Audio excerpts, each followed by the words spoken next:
Okay, y'all, welcome back to the Healthy Sex Podcast. I'm Carissa Kay, here today with episode 30, our first episode of the new year. And I have an incredible guest with me today, Dr. Andrew Bauman. Thank you so much, Andrew, for being here today. We're totally honored that you would join us on the show. Thank you for having me. Glad to be here. Yes, sir. So if you're a client of mine or have been a client of mine, you've probably heard of Dr. Bauman's work. I've followed you for several years, and a lot of the men that come in my office, I immediately point them back to your literature. One of the specific pieces is the sexually healthy man, which is what we're going to talk about today. Lord willing, Dr. B is going to be back with us in April to talk about his latest publication, Safe Church. But because this is a podcast about sex, we're going to talking about healthy sexuality to lead into that. So, Dr. Bauman he's a therapist and author. He and his wife, Christy, own the Christian Counseling Center for Sexuality and Trauma. Is that right? Sexual health and trauma. Yep, Sexual close. health and trauma. Awesome. And you're located in North Carolina. Yep, near Asheville. Mm-hmm. Awesome. Well, Dr. B, we are totally honored to have you on the show today, and I want you to be able to have as much time as possible to talk about a healthy sexual man. And for the listeners, I had this podcast episode plotted out a few months ago before all the things in the media have been released. So So when I was chatting with some of my guy friends about this and about the sexually healthy man, they were kind of cynical and said, "Oh, you mean unicorns? Do those exist? Do those exist?" Yeah. So, Dr. Bauman, I'd love it. Could you tell us first of all a little bit about your work and what kind of work you do with men specifically? Yeah. So we are committed to helping men outgrow destructive behaviors so they can live courageous lives. So destructive behaviors, including deceptive sexuality, affairs, hidden pornography use, basically men who are stuck in deception and integrity abuse issues is kind of our bullseye of who we help. So you stay pretty busy. So unfortunately, I have job security forever. Yes, forever. Yes. Okay. How long have you been doing this work, Dr. B? So we're getting close to 15 years. Awesome. Mm-hmm. Can you tell us a little bit about what led you into this work, if that's okay? Yeah, I mean, it's a great question and a multifaceted one. One, my father blew up my life. My 8 years old gets caught cheating on my mom. My mom, wanting to just be a good Christian wife. My father, a pastor and also a lawyer. Okay. They wanted him to run for political office, and yet he had a secret life for 20 years behind my mom's back. So that kind of blew up when I was a child. So that set the stage for me to feel so much, and yet my family of origin, nobody naming what was going on.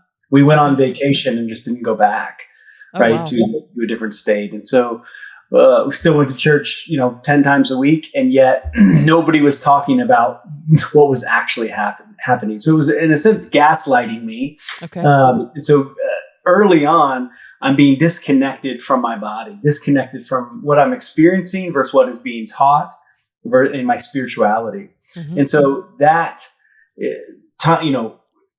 with that, then I'm growing up in the purity culture, Southern Baptist youth group in the, early, 90s, 2000s, whatever it was. And I'm being taught all these messages about sexuality being bad. But then internet pornography is also becoming a thing at that same time. Yep. And so I'm having these multiple teachers that are teaching me the wrong messages about sexuality. So here I am, a wounded little boy, having nobody to talk to about my story, my brokenness. I'm beginning to feel the weight of depression at age 8. Okay. And then fast forward, it's about 12, 13, and the church, in a sense, being my surrogate parent, because my mom is kind of numb at that moment from her own betrayal. And then pornography beginning to teach me. I'm finding pornography, get exposed to it from a friend, and he grooms me how to look it up, erase the history, go on the HBO and find stuff. So I'm beginning to get exposed to this kind of extremism of what sexuality is, and then I have this other extreme of, wait, this is bad. Right. So I'm internalizing all these messages, kind of an over sexuality in pornography and a perversion there. And then also the other extreme of a perversion in shame. And so that gets pretty weird inside my own body, right? That gets pretty weird. Yeah. So for the next 13 years of, of my own porn use and internalizing that shame, and then slowly that becoming, part of how I relate to the world, how I relate to women, how I relate to the feminine, and me becoming an unhealthy man that devours women because porn is teaching me that that's the way to be. Wait, that's actually what women want, right? So the only message church taught me about sex was it's bad. So there's no healthy sexual education, right? There's no empowering. So I have this bad message, and then I have this other porn message that says, no, all women want me. And, it's just this. So I'm 13 years old, beginning to process all this stuff. So that continues to develop into my early 20s. And I can't have healthy relationships. Sure. Right. My posture is to devour women. Nobody wants to be a part of that. Right. So I jump from woman to woman to woman. And as I begin to get older, like, wait, something's wrong here. Right. And then that slowly begins to impact my story, begins to catch up with me as far as the story I never dealt with. My own father, my own sexual abuse, my own harm. And that leads me into the psychiatric ward about 22 years ago, nearly taking my own life. Wow. And so that was really the beginning for me about 22 years ago that I began to kind of redirect. What am I going to do? How am I going to use this big, horrific story? And so that kind of began this journey where I actually was no longer ashamed, of my story, but could use my story to actually begin to not be an abuser of women, but an advocate of women. So, okay, first of all, thank you for just sharing that so boldly and courageously, because clearly, obviously you've done the work, but a lot of people, to even acknowledge any of that is so terrifying or shame-filled. It feels impossible to go there. I think first of all, you use the word devour. A few things that stood out about your work a few years ago when I first discovered it, Dr. Bauman, was I remember you writing a piece about women being like flavors of donuts and devouring. And I want to come back to that because I just feel like that's our culture right now, sexually in general, is we're just devouring one another. Yes. But the faith piece is interesting. Some of your writings honestly remind me of John Eldridge, who is a personal fave of mine. It's like the language of the heart and deep spiritual insight and intuitiveness that you were brave enough to kind of follow the lead there. So your faith has always been important to you? Yeah, I mean, obviously different seasons, but yeah, it is, I've tried to run away many times. I'm like, how in the world am I a Christian? Okay. Given the nature of the world, given the nature of Christians, given the nature of my own story. And yet in a sense, I can't escape Jesus. So that's what keeps bringing me back. And as I look at faith and look at people who represent the faith, I just have to keep going back to Jesus and how he engaged women particularly gives me hope. Amen. And y'all will find that in his book, The Safe Church, which I hope we can talk more about next month, and y'all need to read ASAP anyway. Okay, well, let me walk through my tentative skeleton here of conversation topics. Otherwise, I'm going to get lost and follow myself down a whole bunny trail. Okay. All right, Dr. Bauman, can you start, if you're comfortable, can we talk about pornographic style of relating? Because I feel like that is where I, as a sex therapist and just as a female on the other side of things, just experience a lot of that in the day-to-day in our culture, and then what's kind of coming in the office. Can you talk the listeners through what you mean by a pornographic style of relating, and we can kind of go from there? Yeah, so basically the idea of it is when porn is your main mentor of sexuality. So it steps in the gap, right? So my church wasn't really teaching me anything besides sex bad. My parents weren't teaching anything about sexuality. And so what fills the gap, right? And so that's where discovering pornography has filled the gap for so many people of sex education. So then it teaches us certain styles of being, certain ways of being, styles of relating. And that begins to guide our sexual development. So that's what it is. And so it's certain particular things, right, that are markers of sexual development. So what I've seen in pornographic style relating, it creates control. Okay. Right. Whereas healthy sexuality is about freedom, right? Control. So I'm swiping the phone. whatever pictures I want to see. Oh, I want to see this. I want to see this. I want to see this. Boom. All control. The other person has they're there for me, right? For me to consume, for me to take. So I'm in charge. Yep. Whereas healthy sexuality is about freedom, rooted in maturity, security of both partners, Yes. right? Knowing the other. Another category versus honor, right? So we can't, healthy relationships, you honor your partner, you honor each other, mutually giving and receiving of pleasure, where objectification is about consuming, about owning, right? So I want to own you. I want to take from you. Yeah. So that's the essence of objectification. And the only purpose is to serve me, my orgasm, right? So it's not about you. Yep. It's not about honoring the imago Dei, the image of God in the other. It's about what I can take. Yep. Third category of PSR is about speed. Okay. Do you want me to go? Keep going. Do you want me to go through all of them? Keep going. Yeah, there's a few more. I love it. Third category of pornographic style of relating is speed. Okay. Right? So you think about it as you're learning, as a young mind is learning how to consume women, right? It's click, click, click. You go through thousands and thousands. It's all about speed, quick climax, right? Where healthy sexuality grows, right? It's actually built on healthy intimacy and growth. It's a gradual. It has nothing to do with speed. It's actually about slowing down, right? Being fully present. Right. So another category is hunger versus desire. Okay. There's this craving. There's this, it's an insatiability. The devour is, I will take, and it's never going to be enough. Yep. So there's this kind of deep hunger, I think of ravenous versus just healthy sexual desire that I know this is not my God. This is not going to fix me or save me, but it's, I love you and I want to be with you. And you want to be with me, and we desire each other, and we are fully present with each other. Another category, isolation versus communion. Pornography teaches how to isolate in our sexuality, how to hide versus communion. This is a shared thing. There's no more secrets in healthy sexuality, right? There's no deception. Amen. In healthy sexuality. And the final one is fantasy. Pornography creates this world of fantasy. Versus healthy sexuality is about authenticity. It's truth. I'm scared. I feel fear. I feel hesitant. No, I don't like that. I do like that. Versus fantasy is this whole world where porn has taught us, that all these lies about our bodies, about our sexuality, about what it means to make each other happy, fulfill each other. And when you buy into that fantasy, you're in for a world of pain. I thought it was interesting in your book. I read it as, when you were talking about fantasy, as kind of like idolatry. That's how some of that is, you share very vulnerably about the idols of certain, beauty or women, or how a beautiful woman makes a small god. I love that quote, because again, in our work, just as therapists, I think we see people come in, if it's alcohol, cocaine, porn, sex, money, whatever, we all prop up our little gods and things to self-soothe and avoid pain and shame and fear.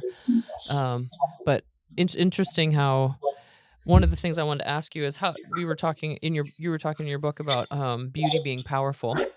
And I know Eldridge talks a lot about that, and I love how they talk about beauty is supposed to be powerful. It's supposed to be moving. It's supposed to be arousing. Yes. But how do we embrace beauty in a way that is not idolatrous? Yes. And consuming. So I'd love to hear if you have any thoughts on that. Yeah, we're made for beauty. We're made for heaven, right? We're made for beauty. We're made for goodness. And so, I lived in Seattle for 15 years. And when Mount Rainier would come out, barely a few days a year, it would just tower over the city. And it's just like awe-inspiring, right? This giant mountain. And you're taken back by its beauty, right? It incites an awe. And then when you see a woman running down the street and you're, I wonder what she looks like with her clothes on. I'm going to go masturbate to her. That's not awe. That's devour. Yes. That's objectification. Yes. You are looking at her for what she can do for you, and you are fantasizing and stealing without her consent. There you go. Right? So that's abusive behavior. My point is beauty should drive us to awe, not objectification. I don't own Mount Rainier. I don't Amen. own a beautiful woman jogging down the street.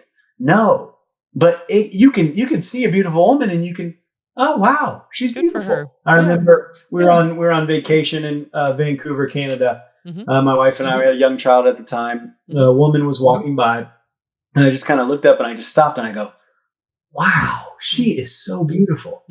And my wife looks up and she goes, wow, she really is beautiful. And then we just walked up, we just kept going. Not a big deal. Amen. Because my wife knew I wasn't going to go to devour. I wasn't going to go fantasize about her. No, but I saw a beautiful woman and I acknowledged her beauty because she was beautiful. My wife was like, yeah, wow. Yeah. She's not jealous and insecure, my wife, because she knows, like, we're just naming beauty. Right. That's not a threat. Right. What changes it into sin or whatever we want to language it is when you begin to devour and take and objectify the image bearer rather than honoring the image bearer. Amen. Can we talk about image bearing a little bit? Because that's something that is so far from our culture. I know, well, I don't know. I think I've read some of your quotes on your social media about image bearing and safe church, etc., and women being like considered valuable according to their function and what they can do for us. But I would love to, so I'm passionate about talking about this, but just the fact that I am a female, for men who have issues with females, they often cannot hear this from me. So this is a huge part of selfishly why I want a healthy man to come on and teach men about this, is because just the fact that I have ovaries makes me not legit. So I would love it, Dr. Bauman, if you could talk a little bit about the concept of male and female bearing the image of God and the honor piece there, if that's okay. And yeah. Well, we have to begin to take seriously the Imago Dei, because versus how you treat yourself, if you have self-contempt or other-centered contempt, I truly believe that if we can actually begin to live out that you are an image bearer, then what would that mean if I objectify you? What would that mean if I try to consume you? Right? What does that mean if I turn you into a god and try to worship you? Like, no, like you are not God, right? And me taking from you is taking from God. Like, we've got to begin to look at it that, or me cursing myself, me turning against myself in self-contempt is cursing part of God, right? We have to take it that seriously. And I think that changes how we engage our sexuality. It changes how we engage compulsive, unwanted sexual behavior. Right. So as far as pornography, if we can so if we are operating from the concept of you and I as man and woman have been designed in the image of a triune God, which most of our culture doesn't teach anymore, and that's like a foreign concept. But when I look at you or you look at your wife, you see parts of who God is. I'm going to treat you very differently accordingly. Correct. And then when we get into things like objectification or pornification, how did you describe that in the book? Not devouring, but something about you know it better than I do. You said cursing, devouring versus honoring. It's cursing the very face of God. That's right. Exactly. Yeah, I don't remember half the things I say, but yes, that's they're good. You should. You should. They're very inspiring. Are you an INFP by chance, Dr. Bauman? Oh gosh, it's been a long time. Yeah, it's been a long time since I was like, he's got to be an INFP, the idealist, nonconformist. But yes, in his book, he talks about devouring versus honoring one another. And when I devour a male or a female for my own selfish lusts, I'm cursing the very face of God. Yeah, exactly. And again, can men be objectified? Sure, they can, but it's different. We have to look at systemically who holds the power historically, right? Who has the money? Okay. So, you hear the term sex sells. Well, I don't just think sex sells, objectification of women's sells. Yeah. Because what does that do to the one who has power? Oh, that makes me feel good. Oh, she wants me. Oh, in her eyes, I see, it helps the insecure little boy in me feel powerful. Oh, I can pay for sex, right? That I feel big. And so objectification of women is what sells. And so that's the harm. Though, yes, men can be objectified. It's still systemically different when you look at the powers of patriarchy and the sudden misogyny that's so deep in our culture. Where do you think that comes from? Can you talk us through where you think that originates from? Yeah, I mean, that's a huge question. We could probably talk about the whole time, right? But issues of power. I mean, back to Adam and Eve, right? I mean, we're going back to, I don't want to feel my pain, right? I don't want to feel small. And so I'm going to numb out in whatever way. So if I can abuse, if I can have power over rather than shared power, rather than power with, which I think the healthiest marriages are mutual power, right? We're both giving and receiving. Right. Those are the healthiest marriages. The other stuff, so much of it is our pathology that comes out sideways. Right. It's our issues. It's our unhealed wounds that we, so we end up harming, we end up abusing because we want to feel better. We want to not feel so small inside. Are you referring to men specifically or men and women? Both. My particular, ministry, what we focus on is men. So I speak more so about men. And then also we have to look at power structures, because I think that is where maybe the majority of harm, when we use power, we use power over, that's where more harm. So that's where I go. But it of course it happens women to men as well. Okay. So I've some of your posts about working with people through narcissism or abuse spectrums. You talk about men feeling little on the inside, or feeling shame or fear, and that they're overcompensating. Definitely. Do you think a lot of that is acted out in the porn industry? All the time. Yep. Bingo. Because what does that give me? We eroticize our wounds. Ooh. We sexualize our pain. And so if I can sexualize my pain, then I don't have to feel my pain. Right? I don't have to actually go there and grieve. And so when you look at the socialization of men, what are we taught? Emotions are weak. Yes. Emotions are weakness. Yep. Right? Yep. And so I don't want to feel emotions. I don't want to be weak. So I'm going to numb out. Right? That's right. The essence of it. And so in our men's workshop, we do so much of the weekend is 6 inches from each other's face, eye to eye.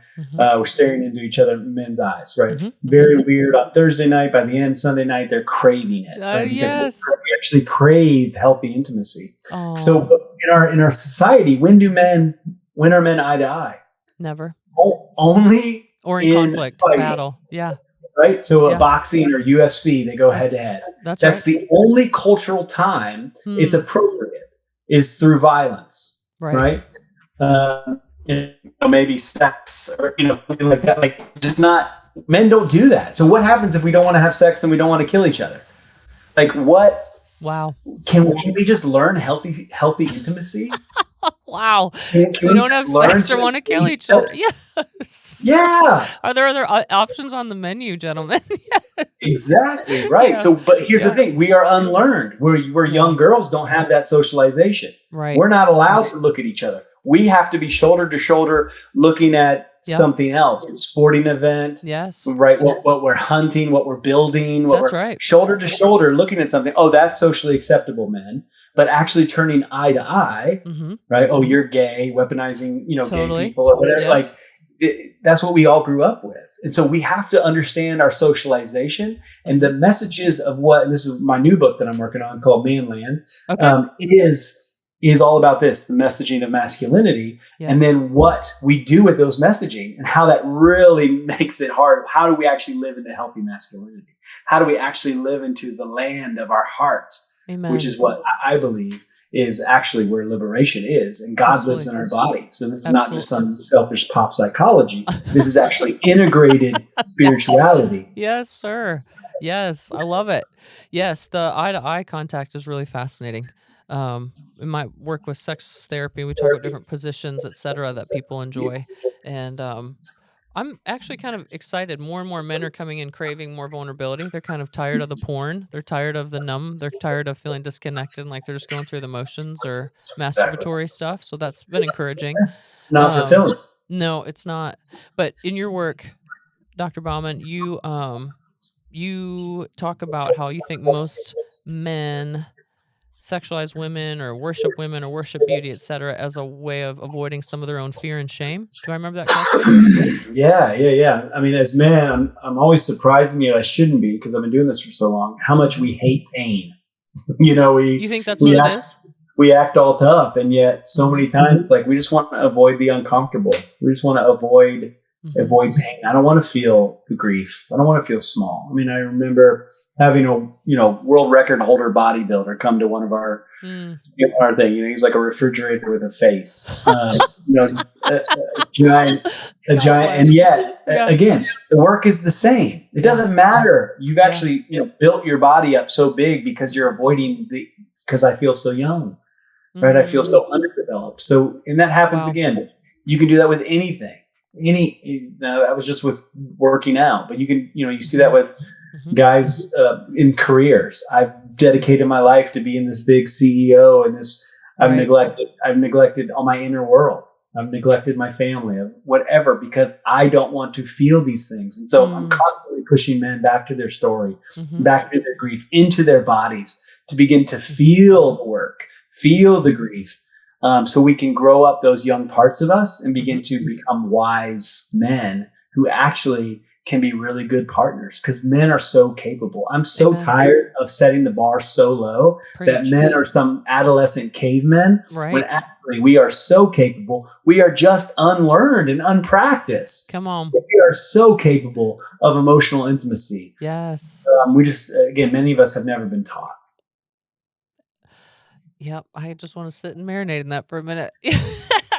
So in your workshops, I've actually sent some people your way that have done some of your workshops. Oh, thank you. And if you're welcome. And they've talked about the discomfort with the eye to eye, or like maybe hand, nearness or things like that. But then by the end, they were so into the connection that they had been waiting for their entire life that they couldn't stop communicating. They didn't want to leave the property or the premise because they'd tapped into something that felt like they were safe and secure and okay in that space. They had permission to go there within themselves. Exactly. I love that. That's amazing. Okay, let's see. I wrote down a bunch of your quotes, Dr. Bauman, and in one of your chapters, you were talking about men to kind of self-evaluate with the way that they were objectifying women and piecemealing her. Like, don't look at her as just like check out this part or that part. And as a female, heard that my entire life. I grew up playing baseball with boys and all sorts of stuff, and boys are, unless they have healthy men around, or learning that from dads and grandpas, etc. One of the questions you asked men to self-evaluate with was, why do you dissect her so flippantly? What need are you trying to feel by acting this way? Is it unconscious? Why do you dissect her so flippantly? What would you say most men share in response to that question? Yeah, again, I think part of it is back to the socialization, what you said. It's just normalized. Okay. Oh, women are, right? I mean, growing up, again, I can think of the early 90s. I think I shared in my book of having this poster of this model in my college dorm room. Yep. And so I would hung this picture up. And the thing is when I would go home, I would actually go on a date with this girl. And so I would brag to my buddies about, look at this, look at wow, she's so hot. Everybody tell me how awesome I am, because my worth is actually about how hot of a woman I can get, right? So you hear how shallow, how abusive that is. Yep. What I didn't tell all my buddies was that the date I went on with her was one of the most horrific, horrible dates. It was like talking to a 2x4 for an hour. And I was just like, get me out of here. I want to dig my eyes out with a spoon. Will you talk? Will you say anything? Whatever, right? I had a horrible time. Of course I didn't say that. Right. Because it wasn't about her soul. It was about her sexuality, about her look. It was a shallow, again, I'm a 12-year-old boy sexually, even younger. Okay. An adolescent boy. I'm, even though I was, in my early 20s or whatever, like it didn't matter, because that's how shallow my sexuality was, which is back to a pornographic mindset, pornographic style of relating. That's how I'm relating to the world. That's how I was taught. And so that's the essence of objectification. And that unfortunately is normalized in our culture, and where women are, that's what's cool. That's what's whatever. So we need more men that can interrupt sexism and interrupt objectification. Say, no, man, that's not cool. Right. Hey, she's a human. Yep. We don't talk. I don't talk about women that way. And I appreciate if you didn't either. Like, what if we began to stand up to other men in this so-called boys club or so-called locker room talk that has been so normalized, that's actually horrifically destructive to both men and women. Yeah. And I can tell you, as a female who has been called a bitch or a feminist my whole life because I've not been able to stand that type of talk. It's so redemptive and encouraging to hear this from a brother in the Lord, because I've coached in gym cultures, I play college sports, blah, blah, blah. And for years to just feel the ick or the shame or the minimization of my personhood or the women around me because guys talk like that. When you said in your book, you said, men need to be the source of redeeming this since they're the ones that continue to perpetuate it. That's so I want you to announce that from the rooftops in every tribe, tongue, and nation. This is unfortunately, this has somehow become a woman's issue. How do 1 out of 3 women are sexually abused? How is it that 1 out of 4 women are in domestic violent relationships? And they're the ones that are trying to speak up. They're the ones that are trying to tell their stories of sexual abuse. Or when you look at the current situation of all of these women trying to get their stories told and just nope, their voices don't matter. Nope. It's normalized. And yet, what happens if men stop buying sex? What happens if they stop paying? What happens if this is actually fundamentally a men's issue. This is actually our problem. Amen. And yet we want to put it on women, and they've been the one championing it for centuries because they're the ones that are experiencing it. Whereas for us, we're on this other side of power. We're on it's not impacting us the way it's impacting you. So I don't have to see it. It's my privilege, right? I don't have to see the harm. Sir, yes. This is why I can't wait to talk in our next podcast about the church stuff and misogyny, et cetera, and how this plays into it. Because I can recall I went to interdenominational school in East Texas. Loved it for a lot of reasons, but I was one of the only females there because it was pilots and engineers. And I wasn't there for either of those disciplines, but being in Old Testament classes where we talked about the men would have concubines and harems. I remember raising my hand in class and asking my professors, essentially, what the heck? That's not okay. What? And all the guys would just sit there and snicker. Or they would say, man, you're going to need an army general to make you submit. So I know we can talk about that forever, but you're right. It's so built into the system. And in your book, you talk about how if I'm the one on the side of power and privilege and this serves me and women are there for nurturing and medicating and sex and making me meals and raising my babies, why would I want to change that? What incentive would a man have to try and... Right. Does that make sense? Oh, yeah. Oh, yeah. So, so do you think that has to be spiritually incentivized? Do you think men have to be moved by the Spirit of God to do that? Again, great. And God can do that. Unfortunately, most of the time it only happens after they lose something. Okay. Or after their wife actually gets healthy. And when their wife says, this is enough. Really? Right? That's what you've seen? Well, that's what normally, again, God is a part of that. Yeah. Right. But that's what's normally happening. Right. So the majority of men that come to our workshops are, seems like, more than half of them are like, well, my wife made me come. In a sense, she's about to leave. Got it. My family, I'm separated from it.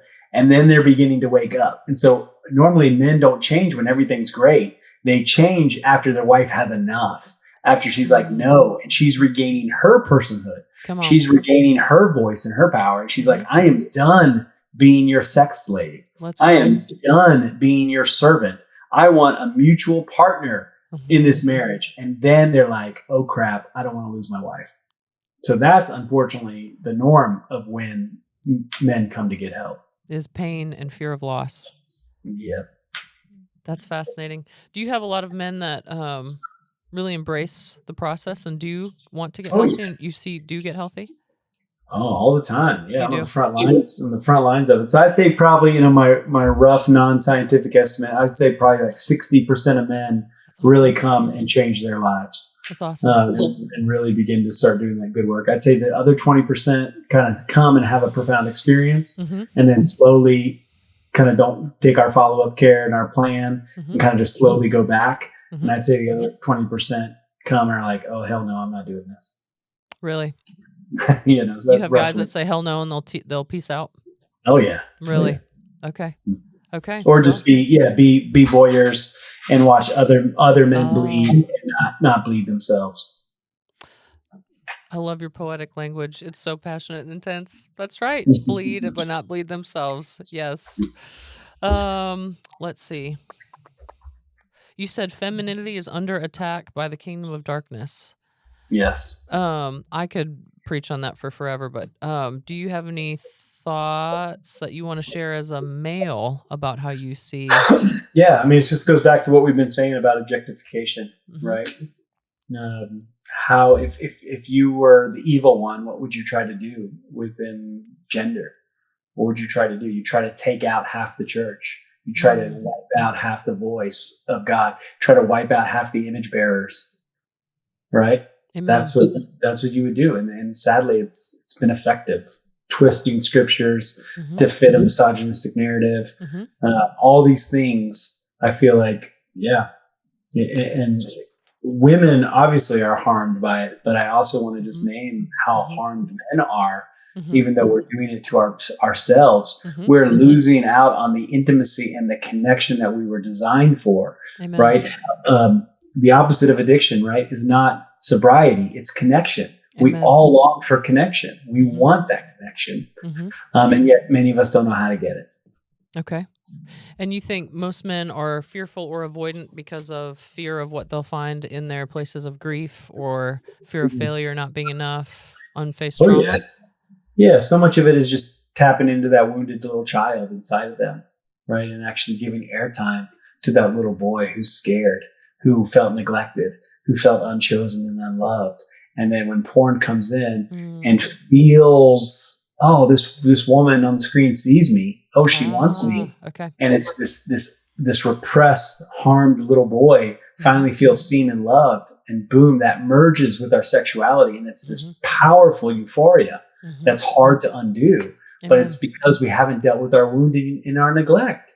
And wait a minute, you weren't held. So often we'll be crying and holding men and singing over them and holding them as they weep, because this longing for a mother to be held, because many times that doesn't happen, or there's early sexual abuse or trauma that really in a sense messes up their sexual development and their arousal template. You mentioned at the beginning, I'm not sure we had it on recording, that you and Jay Stringer went to school together. Is that right? Yeah. That's awesome. Yeah. We each other probably once a year or something, and our families. Y'all do some conferences together too, it looks like. So we did last year. Yeah, we did our Safe Church conference, and he was gracious enough to come and hang out. And but our families are really tight, and so we get to see him a couple times. Yeah. Do you use, I know in his book Unwanted, he talks a little about the fantasy assessments, etc. Do you walk through fantasy assessments with any of the guys that you work with? Yeah, we do not, but I definitely point people to Jay's book and Jay's work as well. Because you talked in your book about like our arousal templates by Dr. Patrick Carnes are like the culmination of images. Yeah. So I just have found that fascinating for people.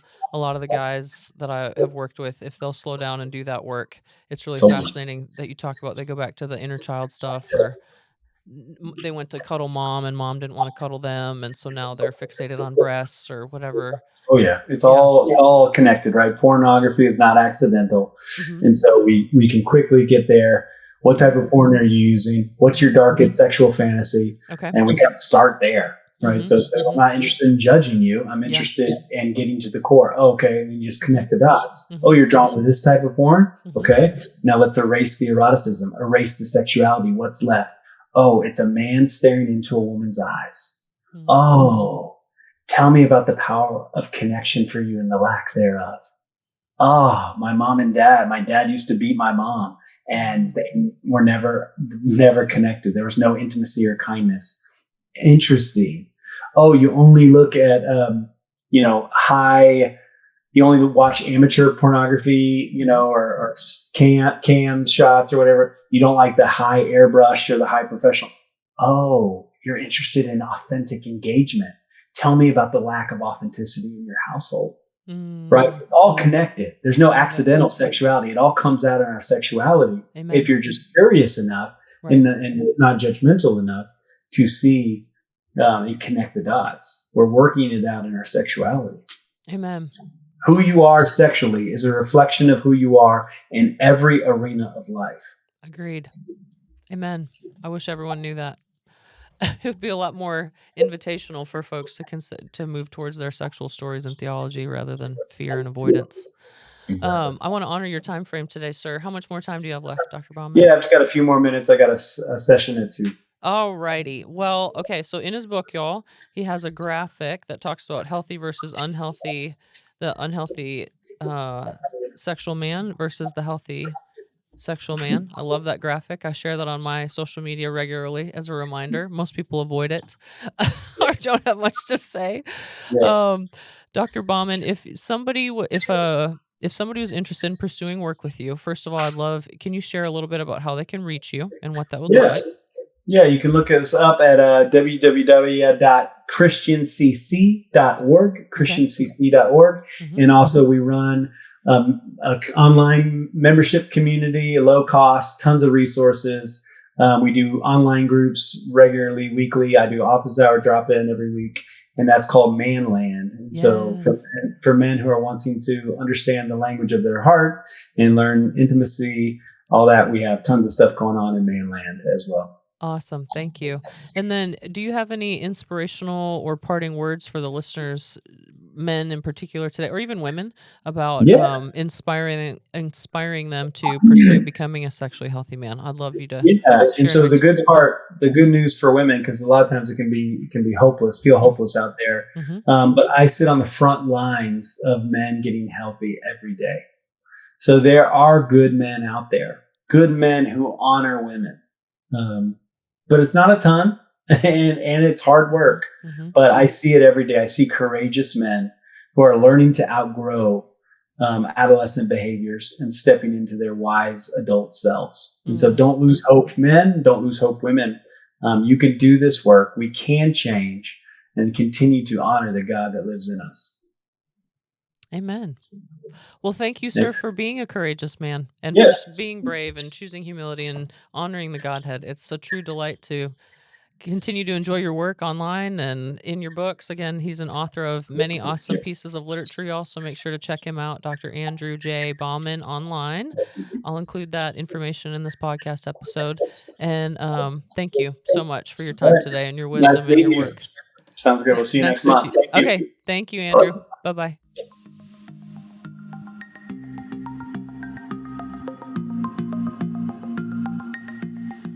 Thank you for listening to the Healthy Sex Podcast, hosted by Carissa K. If you're an Apple user, please leave us a review. And no matter where you're listening to the podcast at, please feel free to share it with your friends. You can find all of our conversations at thehealthysexpodcast.com.